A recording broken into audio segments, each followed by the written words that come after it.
Boston, 1770. 1,000 British troops occupy this city of 15,000.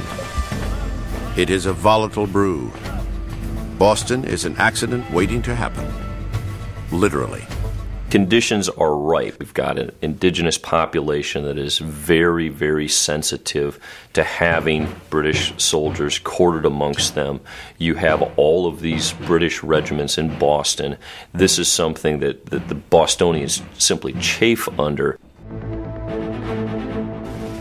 Resentment grows against the soldiers in Boston's streets. On the night of March 5th, a band of local patriots heckles a British sentry standing guard at the customs house. At first, they merely hurl insults, but soon they're hurling snowballs, and 8 more soldiers come to the aid of their comrade. You have a group of men who are egging on British soldiers, looking for ways to kind of stir up a fight. And now they've created the antagonism that they've been trying to gin up. Hundreds more colonists pour into the street. They launch a barrage of ice, oyster shells, and rocks at the soldiers. The guards panic. Their guns go off.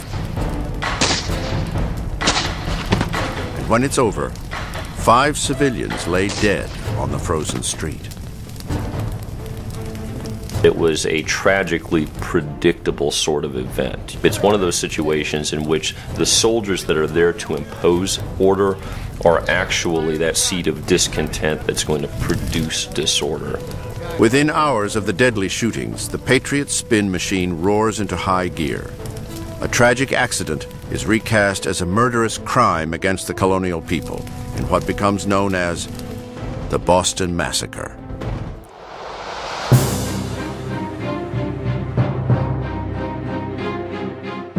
This was not remotely a massacre. This was a case in which a mob assailed a small detachment of British soldiers, which may have panicked but had very legitimate cause to fear for their well-being.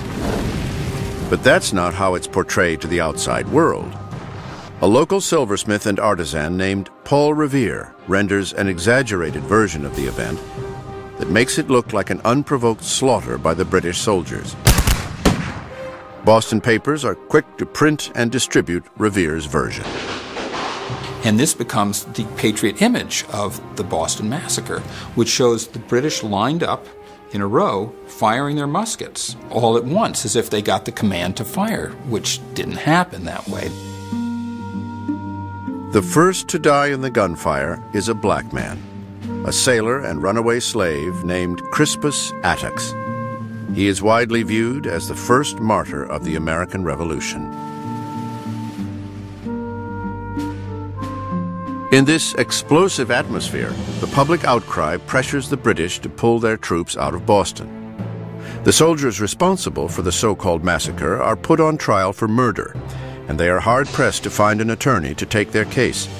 Surprisingly, one of Boston's most vocal patriots steps forward, John Adams.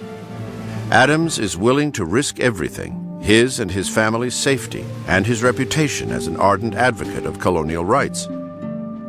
But he believes passionately in the right to a fair trial. Without human rights, the patriot cause isn't worth fighting. It was one of the best pieces of service I ever rendered. Judgment of death against these soldiers would have been a foul stain upon this country. John Adams. Adams wins an acquittal for 7 of the soldiers and light sentences for the other 2. Only his unquestioned devotion to the patriot cause keeps him from being branded a traitor.